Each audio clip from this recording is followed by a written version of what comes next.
Hello everyone, नमस्कार आप सभी को, जय हिंद। स्वागत है आप सभी का द फ्यूचर क्रिएटर्स के इस मंच पर। आज आप लोग का नेक्स्ट चैप्टर स्टार्ट करने जा रहे हैं, चैप्टर 7 भाषा शिक्षण में मूल्यांकन को लेकर के। देखिए, मूल्यांकन आपको हर विषय में पढ़ने को मिलेगा कि फला विषय को कैसे मूल्यांकन करना है, फला विषय को कैसे मूल्यांकन करना है। बट इसका जो की कॉन्सेप्ट होता है वो लगभग सारे ही पेडागोजी में, यानी कि सारे सब्जेक्ट्स के पेडागोजी में सेम ही होता है। इस बात का ध्यान रखना है। जैसे मूल्यांकन करने की जो विधियां होती हैं, थोड़ा थोड़ा अगर बदलाव की बात कर ले तो हल्के फुल्के सब्जेक्ट के ऊपर भी डिपेंड करता है। कुछ प्रैक्टिकल सब्जेक्ट्स कुछ और होते हैं, ऑब्जेक्टिव सब्जेक्ट्स कुछ और, सब्जेक्टिव मैटर कुछ हो जाएंगे अलग। तो उन आधारों पे मूल्यांकन थोड़े बहुत अलग इधर उधर, बट एक तरीके से कहा जाए कि कॉन्सेप्ट लगभग लगभग सारे सब्जेक्ट्स के इवेल्युएशन के सेम ही होता है। ठीक है ना। आइए देख लेते हैं। सबसे पहले मूल्यांकन मैंने पढ़ाया भी हुआ है, सीडीपी के पेडागोजी में मैंने मूल्यांकन वहाँ पे पढ़ा दिया हुआ है। और की पॉइंट्स है वहाँ का, बहुत ही इंपॉर्टेंट एक चैप्टर, एक से 2 प्रश्न जो है वहाँ से आने होते हैं। तो हर विषय में भी, लैंग्वेज के पेपर में भी मूल्यांकन यानी इवैल्यूएशन के क्वेश्चन आपको आएंगे। ठीक है ना। तो विद्यालय में बच्चे शिक्षा प्राप्त, यहाँ पे सबसे पहले हम इंट्रोडक्शन देखते हैं इस चैप्टर का कि मूल्यांकन हिंदी भाषा में शिक्षण के मूल्यांकन को लेकर के प्रस्तावित बातें क्या क्या हो सकती हैं, या फिर उससे रिलेटेड उसका इंट्रोडक्शन क्या है, उसको हम लोग समझेंगे यहाँ पे इस पॉइंट के माध्यम से। विद्यालय में बच्चे शिक्षा प्राप्त करने के लिए जाते हैं, जाहिर सी बात है। वह विद्यालय में शिक्षा प्राप्त करने के दौरान जीवन में विशेष प्रकार के अनुभव को भी प्राप्त करते हैं। ठीक है, विद्यालय ही नहीं, वो अपने हर तरीके के माहौल से अनुभव को प्राप्त करते हैं, है ना।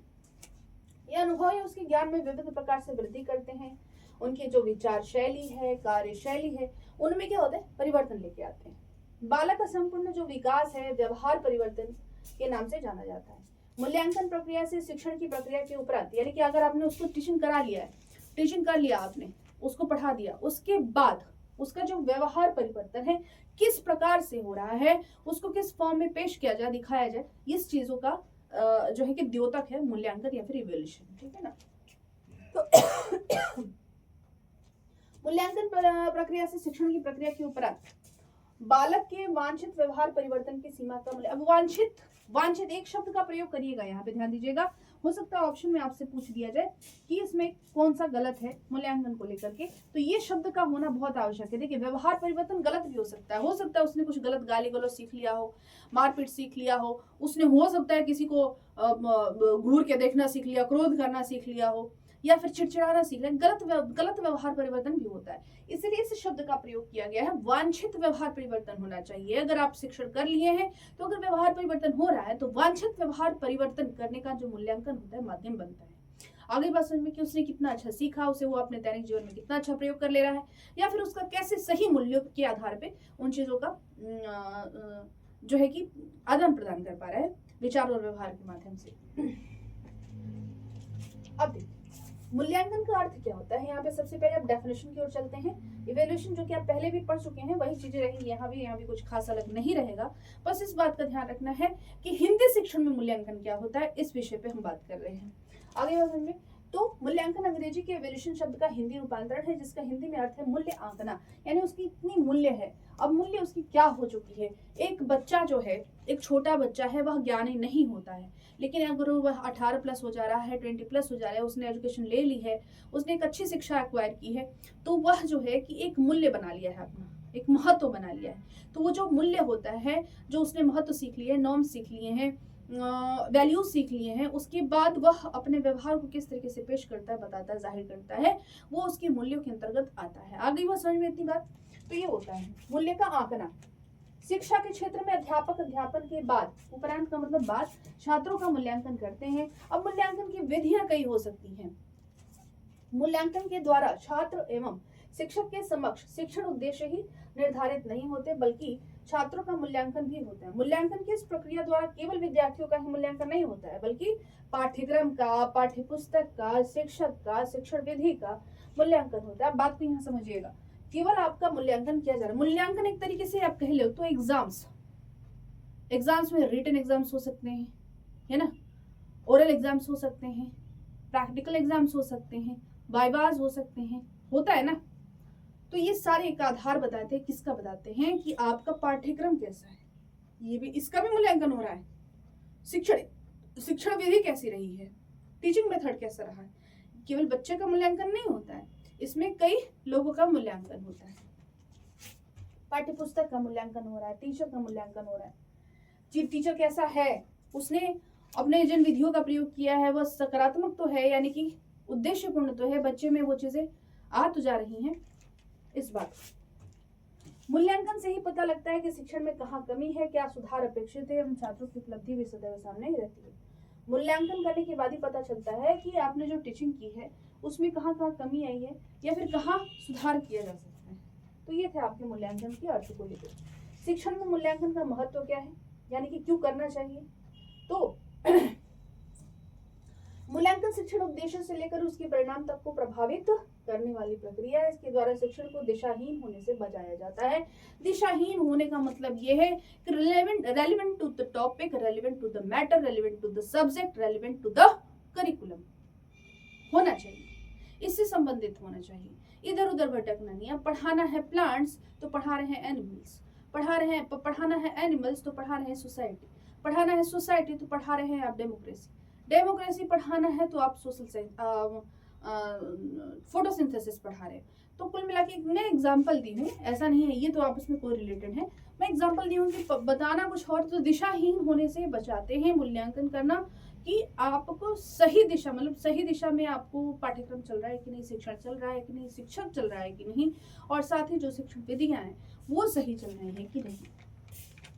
मूल्यांकन से शिक्षक को छात्रों के स्तर तथा उसकी ग्रहणशीलता का पता चलता है, जिससे वह अपने शिक्षण की विषय वस्तु, शिक्षण विधियों तथा परीक्षण में सुधार कर सकते हैं। आगे बात समझिए।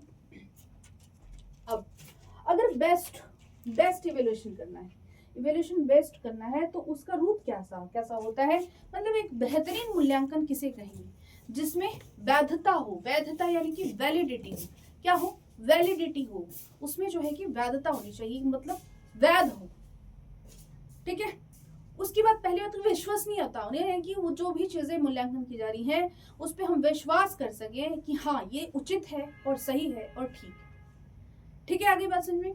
उसके बाद जो है आपका वस्तुनिष्ठता हो, यानी फोकस्ड हो, जिस पॉइंट को कहा जाए वही आपका आधार बने मूल्यांकन लेने का, इधर उधर भटकना नहीं है। समग्रता हो, यानी कि ओवरऑल सारी चीजों पे फोकस करता हुआ, ओवरऑल सारी चीजों को फोकस करता हुआ, मतलब ये नहीं कि ध्यान भटका करी, मतलब समग्रता का मतलब इंटीग्रेटेड होने से है, एकीकृत होने से है। विभेदकता हो, उसमें व्यवहारिकता हो, यानी न्याय संगत हो, व्यवहार संगत हो, यानी कि उसको व्यवहार में लाया जा सके, व्यवहार में उसको शामिल किया जा सके, अपने व्यवहार के अनुसार उसको व्यवहारिकृत किया जा सके उसको, ठीक है ना। उसकी उपयोगिता होनी चाहिए। लास्ट में आपका क्या है, उपयोगिता। तो ये आपके क्वेश्चन कैसे आ सकते हैं, देखिए क्वेश्चन यहाँ से यही आता है आपका, मैं बता दूं पिछले कुछ वर्षों से प्रश्न यहाँ से हैं, वेरी इंपॉर्टेंट, इसको कर लीजिएगा, वेरी इंपॉर्टेंट। अगर मूल्यांकन से क्वेश्चन आ रहा है तो आपका यहाँ से प्रश्न आता है, पूछा जाता है कि एक अच्छे मूल्यांकन की इनमें से कौन सी विशेषताएं हैं या नहीं है। हो सकता है कि इनमें से 3 दे दे और एक कुछ और दे दे, ठीक है ना, अन्याय संगत कर दे, और फिर आपको चूज करना हो पहला, दूसरा, तीसरा, चौथा, पहला, चौथा, ऐसे करके दे दे, या फिर पहला, दूसरा, तीसरा, कौन सा, तो आप टिक लगाएंगे कि पहला, यानी कि वैधता भी होनी चाहिए, यानी कि इसको आप लोग स्क्रीनशॉट रख लीजिएगा। ये प्रश्न आपके आते हैं इनमें से। अगर हिंदी में नहीं आया तो इंग्लिश में आएगा जरूर, इंग्लिश में या संस्कृत में आएगा जरूर, उसमें नहीं आया तो उर्दू में आएगा, या नहीं तो आपका किस में आ जाएगा, पेडागोजी में मैंने सीडीपी में पढ़ाया ही हुआ है, इवैल्यूएशन, असेसमेंट एंड इवैल्यूएशन पढ़ाया है ना, उसमें भी मैंने ये बता रखा है, एक बार नहीं अनेक बार बताया है ना। तो ये चीजें, ये जो गुण होते हैं, ये एक उत्तम बेहतरीन मूल्यांकन अगर मानना है कि भैया मूल्यांकन करना, मूल्यांकन समझ रहे हैं ना, मूल्यांकन है किसी का, मूल्यांकन और असेसमेंट में मैंने डिफरेंस बहुत खूबसूरत बताया हुआ है, आकलन में और मूल्यांकन में, है ना। तो ये चीजें जो होती हैं ये होना चाहिए, इस बात का ध्यान रखिएगा। अब बात करेंगे मूल्यांकन के पक्षों की, ठीक है, मूल्यांकन के पक्षों की बात कर लेते हैं। तो मूल्यांकन के पक्ष, यानी कि आप मूल्यांकन कर रहे हैं तो किन किन पक्षों पे आप मूल्यांकन, किन किन डोमेन्स पे, किन किन एस्पेक्ट्स पे आप मूल्यांकन करते हैं। तो सबसे पहले माना जाता है कि आप ज्ञानात्मक मूल्यांकन मानते हैं, दूसरा आप क्रियात्मक मूल्यांकन मानते हैं, और तीसरा आप लोग क्या, भावात्मक मूल्यांकन मानते हैं। यानी कि कॉग्निटिव डोमेन्स होता है, अफेक्टिव डोमेन्स होता है, साइकोमोटर डोमेन्स होता है। साइकोमोटर डोमेन्स यानी कि क्रियात्मक पक्ष में क्या होता है कि आप लिखने संबंधी यानी कि प्रैक्टिकल संबंधी, जिसको आप लिख करके क्रियाएं करके कौशल दिखा करके टाइप वगैरह करके ये सारी चीजें कर करके आप क्रियात्मक पक्ष दिखाते हैं, ये सही है कि नहीं, उनकी निपुणता का आकलन किया जाता है। ठीक है। उसी तरीके से आपका ज्ञानात्मक पक्ष की बात करें तो ये ज्ञानात्मक पक्ष को पढ़ लेते हैं। तो यानी कि नॉलेज, कितना ज्ञान है आपको, संज्ञान कितना है, कितना अनुप्रयोग कर सकता है छात्र को, कितनी समझ है, इस चीज का टेस्ट करना। ठीक है। तो ये हो गया ज्ञानात्मक पक्ष, ज्ञान कितना है। क्रियात्मक पक्ष मैंने क्या बोला कि जो आप टाइप वगैरह करा लेते हैं, बच्चे से लिखवा लेते हैं, लिख करके रिटन टेस्ट ले लेते हैं, रिटन एग्जाम्स ले लेते हैं, आप कौशलों का विकास देखते हैं, कौशल जो उसके हस्त कौशल हैं उन सारे का देख लेते हैं, उनके पक्ष मजबूत है कि नहीं है। ठीक है। तो ये चीजें आप लोग देख लेते हैं। उसके बाद मैंने कहा भावात्मक पक्ष। भावात्मक पक्ष में रुचियों से संबंधित है। भावनात्मक पक्ष यानी कि रुचियां हैं कि नहीं, बच्चों में कितनी रुचियां हैं, किसी मैटर को लेकर के, किसी टॉपिक को लेकर के कितनी रुचि है, रुचि संबद्ध टॉपिक है, उससे रिलेवेंट चीजों को बता रहा है कि नहीं, समझा रहा है कि नहीं, इन चीजों के विषय में बात हो रही होती है, उनके मूल्यों के, उनकी भावनाओं के, इन सारी चीजों का पक्ष जांचा परखा जाता है। तो सबसे पहले ज्ञानात्मक पक्ष, कौन कौन से 3 पक्षों का नाम लिया मैंने। ज्ञानात्मक पक्ष, अगर आपसे पूछे इनमें से कौन सा मूल्यांकन का पक्ष नहीं है या फिर है, ऐसे पूछा जा सकता है एग्जाम में। मूल्यांकन के पक्ष, मूल्यांकन के पक्ष, तो पहला कौन सा हो गया, ज्ञानात्मक, दूसरा क्रियात्मक और भावात्मक। भावनात्मक कहिए चाहे भावात्मक कहिए, वही बात है, भावात्मक। ठीक है ना। तो ये पक्ष होते हैं। इंग्लिश में भी यही सेम रहेगा आपका, इंग्लिश में डिफरेंट नहीं रहेगा। इंग्लिश लैंग्वेज की बात करें, संस्कृत लैंग्वेज में भी यही रहेगा। उर्दू मतलब जितने लैंग्वेज के हैं उसमें ये मूल्यांकन के पक्ष बदलने वाले नहीं है। ठीक है ना। अब इसमें मैंने आप लोग को बताया कि जैसे विश्लेषण या फिर संश्लेषण कर लेना, ये सारी चीजें इसमें शामिल करना होता है।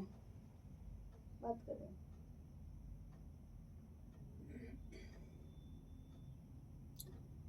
ठीक है ना जी।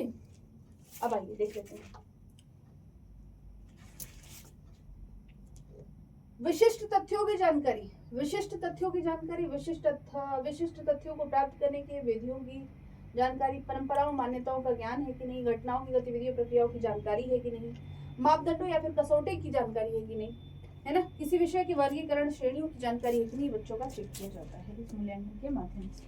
उसके बाद जो है आपका आता है कौन सा, क्रियात्मक पक्ष, जिसमें आपका क्या किया जाता है, आइए देख लेते हैं। मूल्यांकन का क्रियात्मक पक्ष आंगिक गतिविधियों की आवश्यकता से संबंधित होता है। आंगिक यानी कि शारीरिक गतिविधियों से, जिसमें कौशल का नाम लिया है मैंने। बोलो।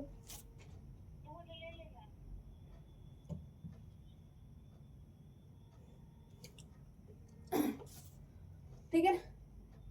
तो संबंध होता है शारीरिक शिक्षा, व्यवसायिक एवं तकनीकी शिक्षा में बालक के व्यवहार का क्रियात्मक पक्ष शामिल होता है। इसमें क्रियात्मक पक्ष के निम्न 5 स्तर होते हैं। उत्तेजन, इसमें कार्य करने के प्रति उत्तेजना उत्पन्न की जाती है, यानी कि आप उसके लिए क्या काम करने के लिए उत्तेजित हुई है, रुचि उत्पन्न करिए। कार्यवाही की जाती है, उत्तेजना के आधार पर बालक गतिशील क्रियाएं करता है। नियंत्रण से बालक अपनी क्रिया संगठित करता है। समायोजन में विभिन्न क्रियाओं पर नियंत्रण के आधार पर आपस में समायोजन किया जाता है। स्वाभाविकरण के अंतर्गत कार्य की शैली तैयार हो जाती है और वह कार्य विशेष गति और ढंग से पूरा किया जाता है। तो ये था, और भावात्मक पक्ष मैंने आप लोगों को समझा ही दिया है, वही चीजें हैं इसमें। अब हिंदी में मूल्यांकन के स्वरूप कैसे होते हैं, बात कर रहे हैं हिंदी भाषा की, ठीक है ना, हिंदी भाषा की बात कर रहे हैं। तो शिक्षण प्रक्रिया के क्षेत्र में मूल्यांकन का स्वरूप निर्धारण करना आवश्यक ही नहीं, बहुत जरूरी है। यह तो आप अच्छी तरह से जानते हैं कि मूल्यांकन का आधार क्या होता है, परीक्षण होता है। आप टेस्ट के माध्यम से जो है टेस्ट जो लेते हैं करते हैं, उसके माध्यम से उनका परीक्षण होता है। परीक्षण के पश्चात यानी कि परीक्षण के बाद ही छात्रों का मूल्यांकन किया जाता है कि उन्होंने गद्य, पद्य, रचना, व्याकरण आदि में क्या क्या सीखा है। ध्यान समझिएगा, गद्य सीखा है कि नहीं, पद्य सीखा है कि नहीं, जो रचना है वो सीखा है कि नहीं, व्याकरण आदि में क्या क्या सीखा है, और उनका अधिगम अनुभव किस स्तर पर का है, और वह किस छात्र प्रथम, द्वितीय, तृतीय आना भी मूल्यांकन का स्वरूप निर्धारित करता है। मूल्यांकन का स्वरूप निर्धारित करने में first position, second position, third position, बाहर नहीं जाना है, हम कह रहे हैं बाहर जाइए, बाहर दिखने चाहिए आपको।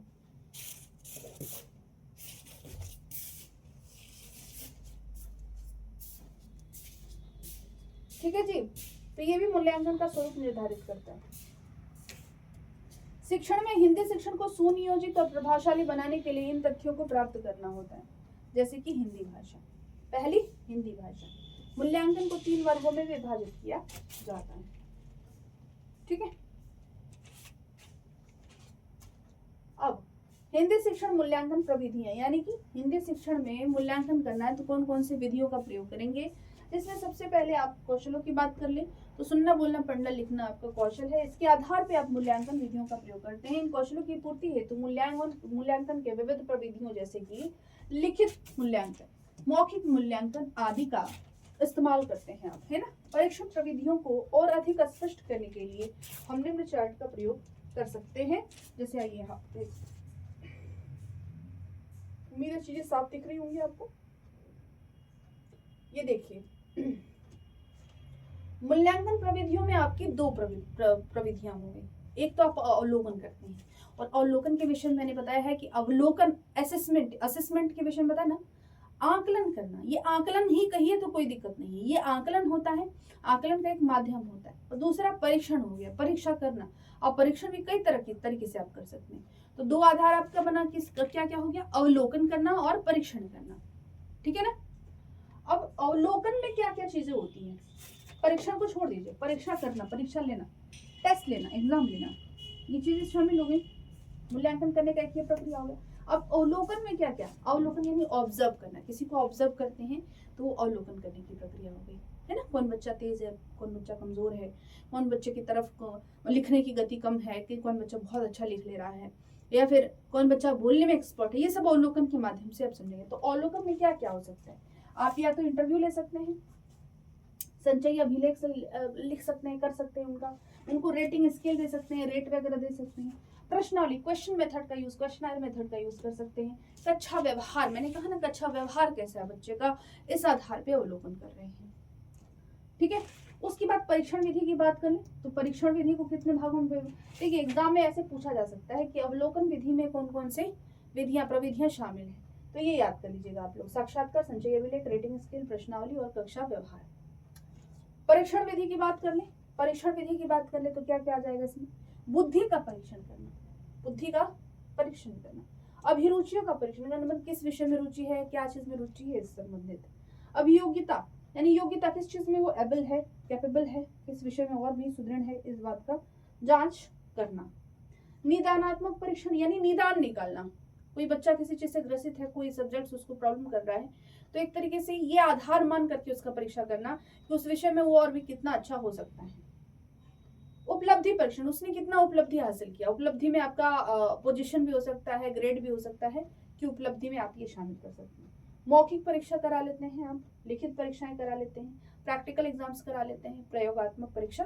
तो ये सारे एग्जाम्स आपके परीक्षण विधि के अंतर्गत शामिल होते हैं। बाकी ये जो होती है रेटिंग करना, प्रश्नावली, कक्षा व्यवहार, ये आप देखते हो ना, आप बताओ इसमें ऑब्जर्व करते हैं कि नहीं, इंटरव्यू लेते हैं तो ऑब्जर्व करते हैं। संचयी अभिलेख बना रहे हैं तो आप ऑब्जर्व करके ही अभिलेख बना रहे हैं, उसका संचय यानी इकट्ठा करके ही अभिलेख तैयार करना। रेटिंग देना, रेटिंग किस पे देते हो, जैसे एग्जाम्पल लूँ मैं तो आप लोग अच्छी अच्छी कंपनियों से अगर खाना वाना मंगाते हैं तो कंपनी का बंदा आता है तो सर मुझे एक रेट दे दीजिएगा, 3 स्टार 4 स्टार 5 स्टार रेट दे दीजिएगा मुझे। तो वहां पे क्या आप लिखने बैठे थे, क्या प्रैक्टिकल करने बैठे थे, नहीं ना, आपने उसको ऑब्जर्व किया, उसका व्यवहार ऑब्जर्व किया, है ना। तो अवलोकन करके आप जिन माध्यमों, जिन मूल्यांकन का वो करते हैं, विधियों का यूज करते हैं, वो ये विधियां हैं। प्रश्नावली में क्या करते हैं, क्वेश्चन आप करते हैं, वो कैसे आंसर कर रहा है, कहीं अटक तो नहीं रहा है, शब्दों का सही चयन कर रहा है कि नहीं, अवलोकन किया ना आपने, ऑब्जर्व किया, तो ये चीजें। कक्षा व्यवहार तो जाहिर सी बात है कि अवलोकन के माध्यम से ही पता चलता है। बाकी ये सब जो है कि ये परीक्षा लेने की विधि है। जैसे कि ये बुद्धि परीक्षण लेने का मतलब कि कोई आप क्वेश्चन, रीजनिंग के क्वेश्चन दे दिए, मैथ्स के क्वेश्चन दे दिए आपने करने के लिए, अब वो लिखित भी हो सकता है, मौखिक भी, वाइवा भी हो सकता है, कुछ पूछ दिया आपने, वो लिख के दिखाओ, करके दिखाओ, बुद्धि चेक किया आपने, तो ये चीजें। अब इसमें सबसे पहले आता है लिखित परीक्षा। लिखित परीक्षण की बात कर ले तो लिखित परीक्षा से तात्पर्य छात्रों द्वारा अर्जित ज्ञान, बोध, विश्लेषण, संश्लेषण की योग्यताओं की उपलब्धि स्तर को उनके लेखकीय अभिव्यक्ति पर मूल्य प्रदान करना है। लेखकीय अभिव्यक्ति पर मूल्य प्रदान करना है, ठीक है ना। लिखित परीक्षा मूल्यांकन की सर्वाधिक प्रचलित प्रणाली है। लिखित परीक्षा यानी कि रिटन जो एग्जाम्स होते हैं, रिटन एग्जाम्स जो होते हैं वो सबसे ज्यादा प्रचलित प्रणाली है, ठीक है ना। और जाहिर सी बात है आप भी रिटन एग्जाम्स कराते हो, कोई टेस्ट बेटा आज आप लोग का 10 नंबर का टेस्ट रहेगा, चलो लिख के दिखाओ, फला क्वेश्चन 5 क्वेश्चन बोर्ड पे लिख दिया, करके दिया। तो ये प्रचलित है इसलिए क्योंकि अब आम जन लोग यही चाहते हैं कि मतलब स्पेलिंग चेक हो जाए, इसी में स्पेलिंग एरर चेक हो जाए, क्या लिख रहा है, कॉन्सेप्ट समझ में आ जाएगा क्या लिखा है, तो ये आम प्रचलन में है। लिखित परीक्षा में प्रश्नों के स्वरूप को हम निम्न प्रकार से व्यक्त कर सकते हैं। निबंधात्मक और वस्तुनिष्ठ प्रश्न जो है लिखित प्रश्नों की प्रकृति हो सकती है। उत्तर के लंबाई के आधार पर 2 भागों में बांटा गया है। निबंधात्मक यानी कि बड़े बड़े लेख लिखने हैं तो निबंधात्मक, वस्तुनिष्ठ आपके ऑब्जेक्टिव क्वेश्चंस की बात की जा रही है जो आपके वस्तुनिष्ठ प्रश्न होते हैं, ठीक है। अब लिखित प्रश्न 2 तरीके के हो गए, यहाँ पे डिवाइड किया गया है, इसको ध्यान से देख लीजिएगा। ये हो जाएगी आपकी क्या,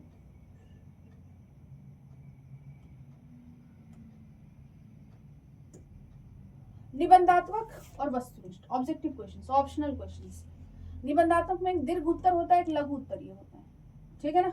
वस्तुनिष्ठ में एक पूर्ति प्रश्न होता है और एक चयन क्वेश्चन चूज करने वाला होता है। एक पूर्ति प्रश्न में को पूरा करना, फिल इन द ब्लैंक्स वगैरह के क्वेश्चंस आते हैं, ठीक है ना। जिसमें प्रत्यास्मरण प्रश्न, प्रत्यास्मरण यानी कि डॉट डॉट करके छोड़ दिया जाता है, बोला जाएगा इसको फिल करिए, और एक फिल इन द ब्लैंक्स देगा, कोई वर्ड्स छोड़ा रहेगा उसको फिल करना रहेगा। तो ये प्रत्यास्मरण प्रश्न और रिक्त स्थान की पूर्ति प्रश्न के अंतर्गत शामिल किए जाते हैं।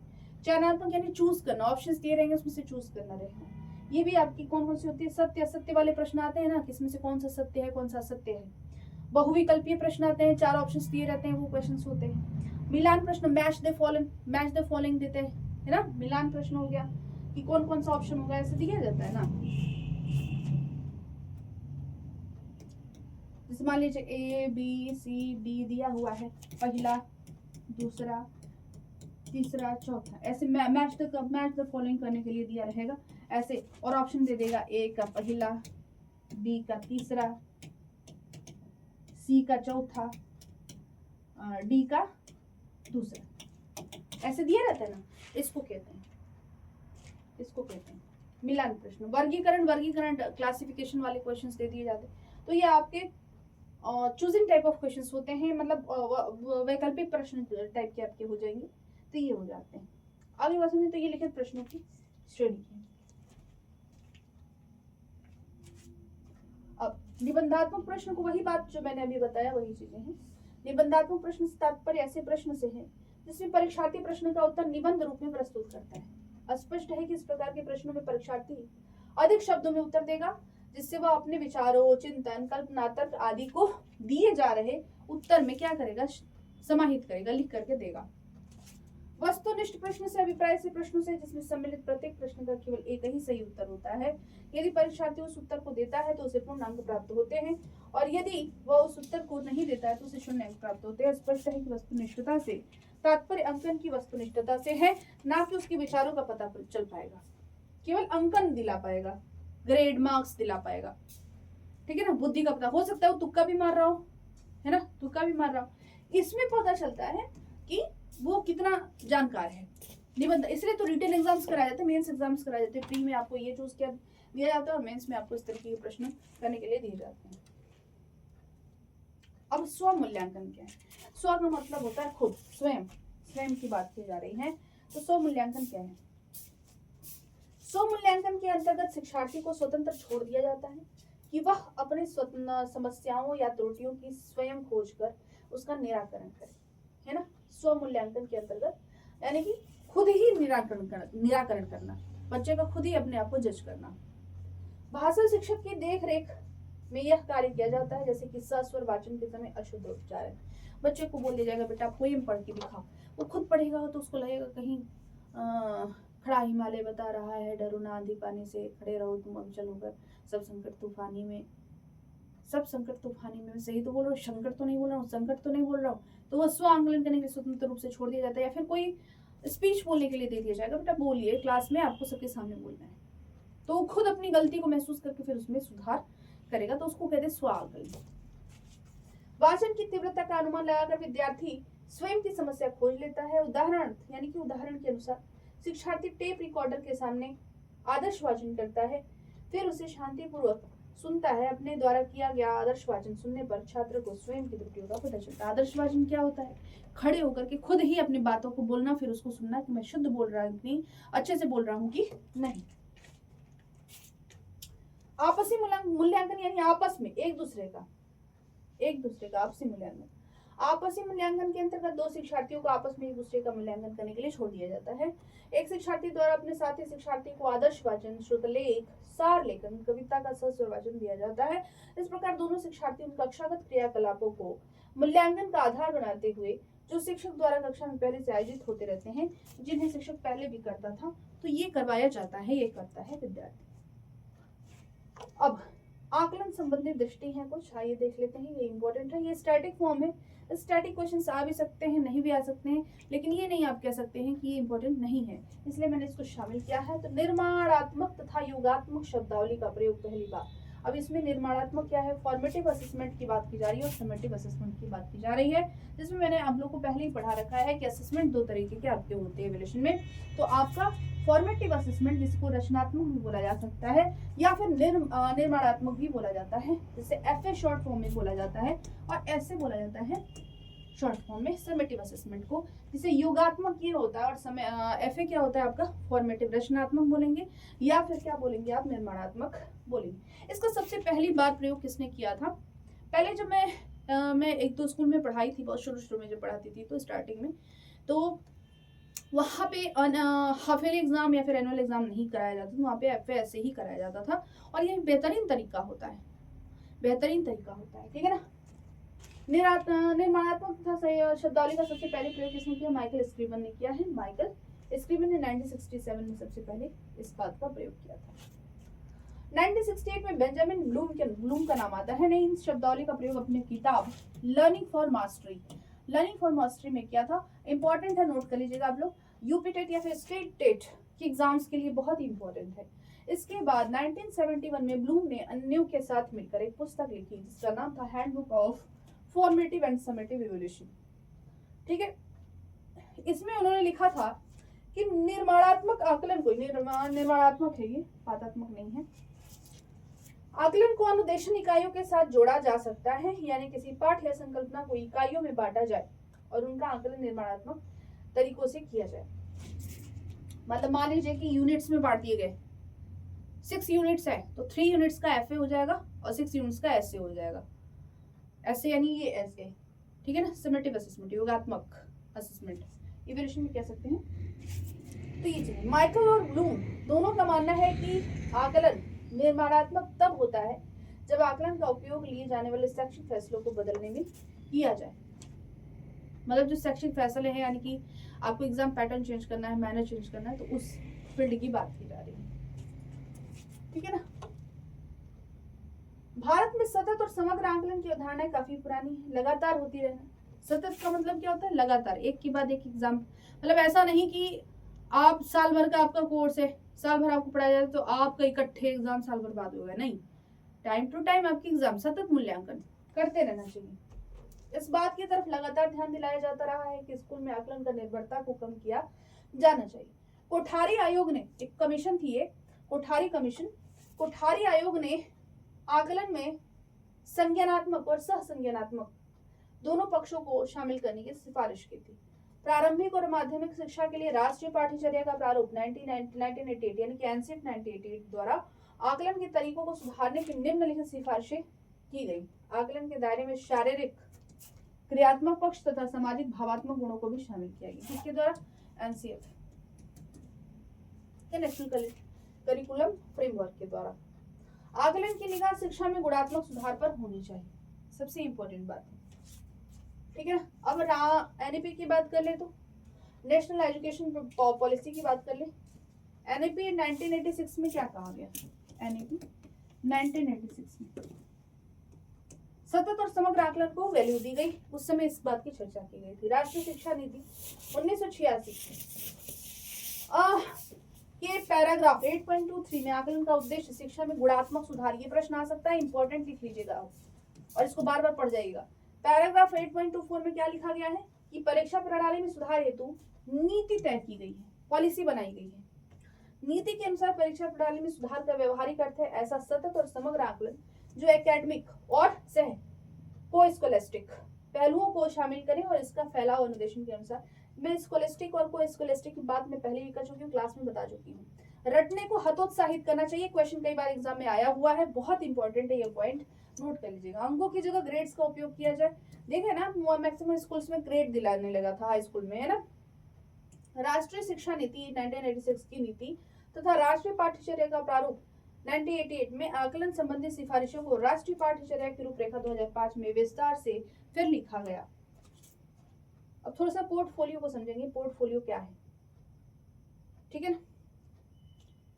सतत एवं व्यापक आकलन में सीखना तथा मूल्यांकन साथ साथ चलते हैं। जाहिर सी बात है, आप सतत और व्यापक आकलन कर रहे हैं, सीसी की बात करी जा रही है, तो मूल्यांकन, दोनों, मूल्यांकन भी साथ चल रहा है, आकलन भी साथ चल रहा है। आकलन और मूल्यांकन मैंने अपने क्लास में बता रखा है, कोई पूछेगा नहीं, तो बहुत सुंदर तरीके से मैंने बताया इसको। इसके अंतर्गत विद्यार्थी का उसके सापेक्ष भी मूल्यांकन किया जाता है। उसकी विकास यात्रा को समझना, यानी विकास यात्रा को समझना कि बच्चा कितना डेवलपमेंट कर रहा है पढ़ाई के दौरान हर महीने, तथा स्वयं विद्यार्थी को समझने में मदद करना सतत और व्यापक आकलन के तत्व है। इसलिए यह आवश्यक है कि विद्यार्थी द्वारा किए जाने वाले बेहतर काम को सबूत के तौर पर सजाकर, संजोकर किसी फाइल में, किसी स्थान पे उसको रख देना कि 15-15 दिन पे आप यूनिट टेस्ट करा रहे हो या फिर आप 2 महीने 3 महीने पे करा रहे हो, तो उसका डाटा कहीं ना कहीं, डेटा जो है कि कहीं ना कहीं आप एक्यूमुलेट करके रखेंगे, तो वो संजो करके जो रखते हैं उसी को पोर्टफोलियो का नाम दिया गया है।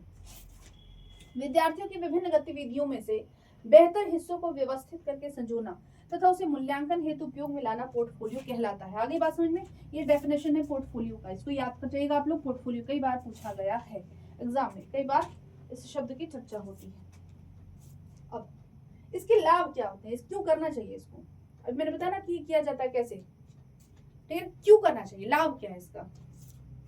पोर्टफोलियो एक समय अंतराल में, यानी कि कुछ समय बाद, इंटरवल टाइम में विद्यार्थियों द्वारा किए गए काम का संचित रिकॉर्ड उपलब्ध कराता है। पहली बात तो इकट्ठा रिकॉर्ड बताएगा कि फला बच्चा कैसा रहा है। भाई इतने सारे बच्चों को आप पढ़ा रहे हैं और हर बच्चे को याद करना मुमकिन तो नहीं है ना। इसके आधार पर विद्यार्थी अपना मूल्यांकन खुद भी कर लेता है कि मैंने कितना नंबर लाया, कितना कैसे पढ़ूं तो और अच्छा हो सकता है, कितना और अच्छा ग्रेड ला सकता हूँ। वे स्वयं विकास यात्रा को विश्लेषित कर सकते हैं, सोच समझ सकते हैं, उस पर विचार कर सकते हैं। शिक्षक शिक्षिका इसके माध्यम से विद्यार्थी, अभिभावक तथा प्रशासन से विद्यार्थी द्वारा किए गए बेहतरीन कामों को शेयर कर सकते हैं, साझा कर सकते हैं। उन्हें विद्यार्थी की प्रगति का अंदाजा लगाने में हेल्प मिल सकती है, मदद मिल सकती है। अपने अच्छे कामों को दूसरों को दिखाकर तारीफ पाने की इच्छा सामान्यतः हर किसी को होती है, और दिखाओगे ना मार्कशीट पे वगैरह कि देखो मैंने इतना पाया, इतना पाया, इतना मार्क्स पाया, है ना, क्लास में फर्स्ट आया, सेकेंड आया, ठीक है। तो इसके लिए ये, इसका लाभ ये है। अब पोर्टफोलियो तैयार करने के महत्वपूर्ण बिंदु क्या क्या, मतलब क्या करना चाहिए इसके लिए क्या क्या करना चाहिए, क्योंकि पोर्टफोलियो में विद्यार्थी के सबसे अच्छे कामों को शामिल किया जाता है। इसीलिए शिक्षक या फिर शिक्षिका के सामने यह चुनौती रहती है कि किनको पोर्टफोलियो में शामिल करें, है ना। तो एक तरीके से चैलेंज है। जिस किसी लेख, कविता, उत्तर आदि को पोर्टफोलियो में शामिल किया जाए, उनके आधार में स्पष्ट तर्क होने चाहिए।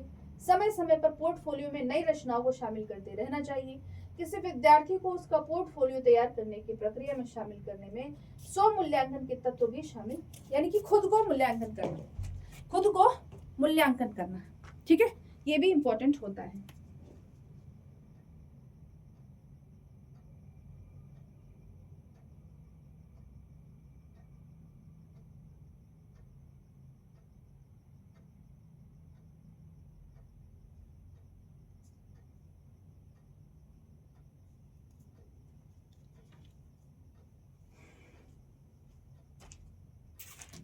किसी विद्यार्थी को उसका पोर्टफोलियो तैयार करने की प्रक्रिया में शामिल करने से स्व मूल्यांकन के तत्व भी शामिल हो जाते हैं।